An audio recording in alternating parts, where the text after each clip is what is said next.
Live from the Fleet Farm Studios, back to the KQ Morning Show. 8:58 now, 2 minutes till 9 o'clock at KQRS News and Information. Our special guest, Mike Lindell from MyPillow, who has, well, today's a very special day for you. Yeah, it's been 10 years, Tom. 10 years. Well, look, that picture that Dawn sent to me, Dawn Curtis works for MyPillow, works for Mike Lindell. She sent me the comparison pictures of you 10 years ago and then you today. There's hardly any difference. I combed my hair better. Come on, look at the picture that's right. closer. You got a better hairstyle now. That's exactly it. Congratulations. 10 years of sobriety. Today's the day, January 16th. That's great.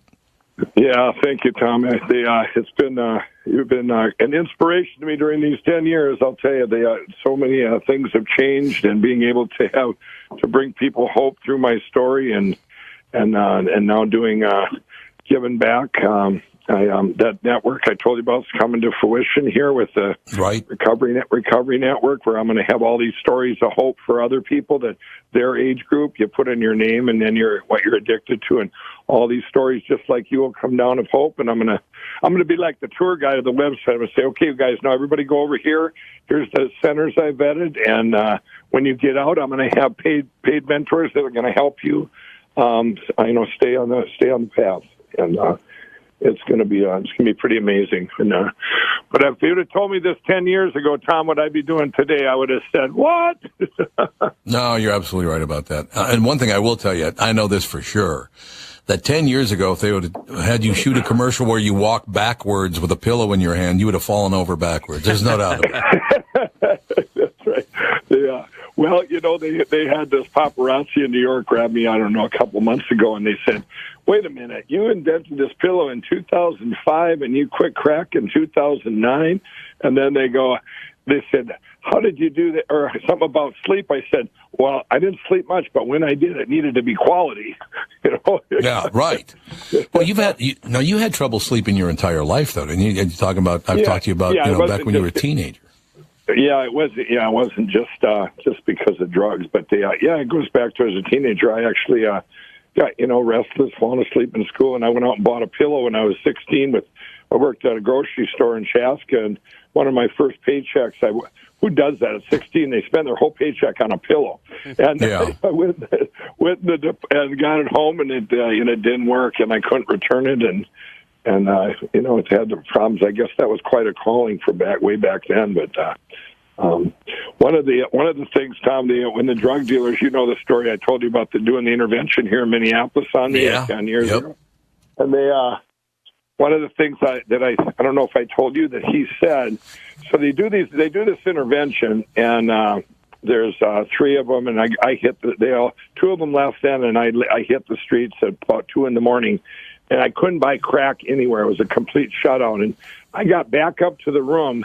That picture that Don sent you, Tom, he took that picture and he said, give me your phone. He said, you've been telling us for years this pillow is just a platform for God, and you're going to come back someday and help us all, and we're not going to let you die on us. And 2 of those guys work for me now. So it's they do? So, they're clean, they're sober, they've very much found God, and they've changed their lives or turned their lives around. And all my friends, I kind of saw that, especially in the last few years, my friends seeing where this path has taken me, and they're going, you know what? I'm quitting everything. There is no way that Mike Lindell was here and now he's here. This has to be a miracle, and they've all of them have quit crack. It's pretty amazing. That same thing happened to me in March. The end of March, it'll be 7 years for me since I gave up the wine and all the rest of it. I was lucky though, because it was more of an anger issue. I know it's hard for you to believe that I have an anger issue, but I've never seen it, Tom.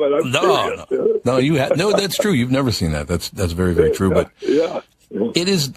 I tell you what, it's great to have people who are successful at this, because I would imagine, I don't know. But when you quit crack, it seems like there is no way this is going to work, and this is going to fail miserably, and it's going to kill me. And you must have had all kinds of things running through your head back then. Well, back then, I had done cocaine through the 80s and 90s, and alcohol. I had bars out here in western suburbs, and they not a good place for an addict. But with crack, it changed everything. I couldn't be a functioning crack addict. I don't think there's anybody in the world. I mean, it was one of the blessings I had, Tom, is I go back to, and I think a lot of addicts do, I go back, my parents divorced when I was 7. The divorces weren't common back then. And I had this terrible feeling of unworthiness, in a new school in Chaska. And I couldn't, I had this fear of rejection. So I would either do crazy stuff like climb out of moving bus windows to show off, or I would be shy. I wouldn't talk to people, especially strangers. So when one of the things happened with my pillow, even when a phenomenon happened, when I was behind that table at a trade show or a home show or a fair, I didn't need drugs. It was like a shield, so people could come up to me. You can't get rejected if you don't talk to people. Right. But people would come up to me, and I could do it without being on crack. But as soon as I walked off behind that table, if I was a smoker back then too, I'd go outside and I'd stay away from everybody. Someone come up and, hey, how you doing? I'd say, I got to go back in there, and then I could talk behind that table. But then when I quit everything. That was one of my first miracles. I'm going, but I had to get, I went to get help of why I was addicted in the first place. And if there's any addicts out there, there's nothing better than Salvation Army Teen Challenge, Union Gospel in the world. And I went to, we actually had an outpatient back then with my church, and I went there and I learned. They said, we're not here to talk about how much you did and all this. They said, we're going to talk about your childhood and see where your wounds are, and see why. And I had to get those healed, and it took a long time as far as being able to talk to people. If you'd have told me I would be on the radio or on TV, I would have said you got to be on crack. Well, you were, so why not everybody else? Yeah. I'm going. It was the furthest thing from my mind. So for me to be able to speak, I just spoke. 30,000 millennials in Texas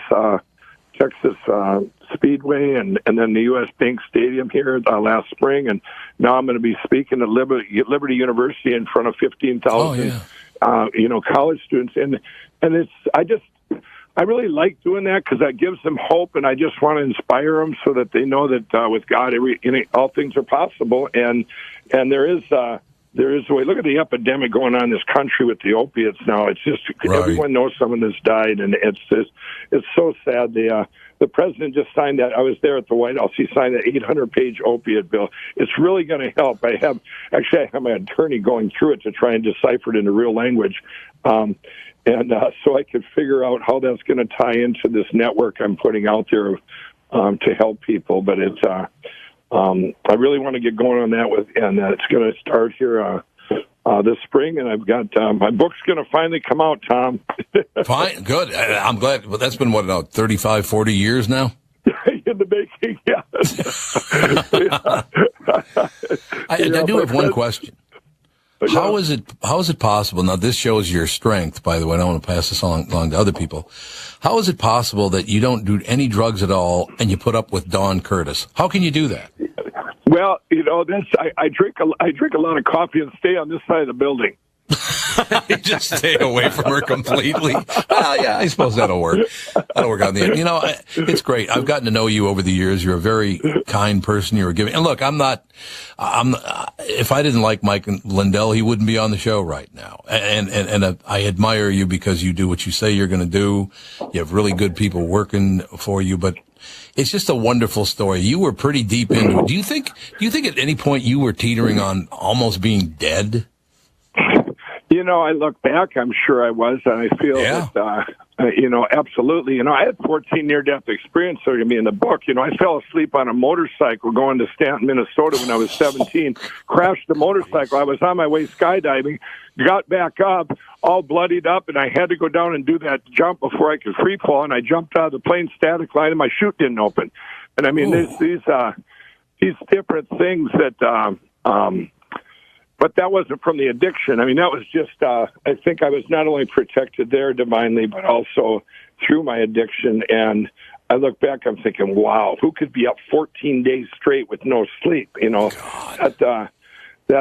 you know, you look in, and there's other addicts out there going, yeah, that's not a big deal, but you know, your body can't take that. We're and the different things, and I'm sure it was close. I've had, you know, I try, if I go back there, I can put myself back there and know.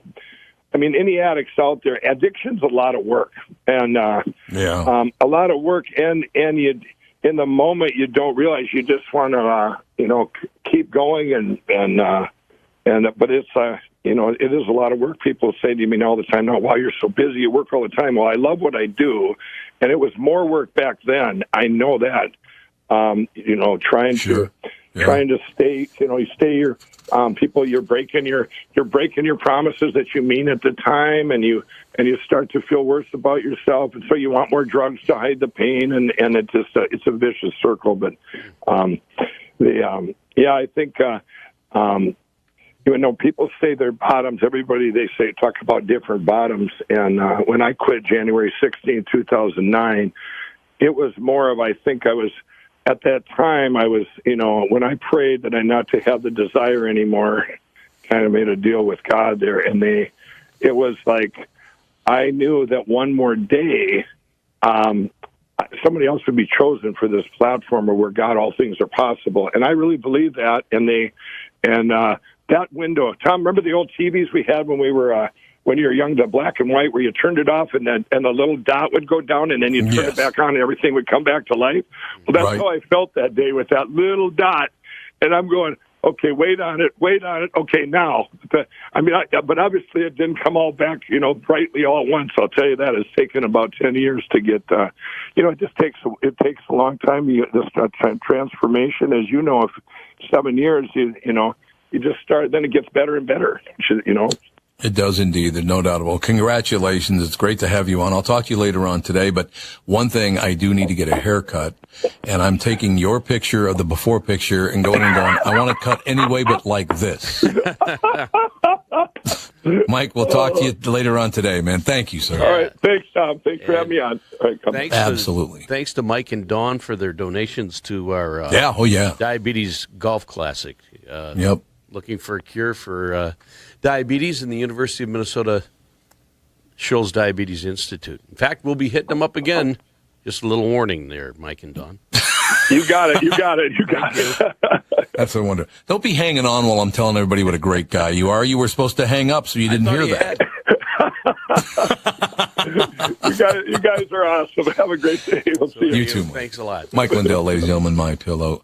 And he really does help all the... And look, when I just sit around and talk to him, Mike and I became friends a few years ago. And Dawn is just a wonderful person to work with. She's terrific.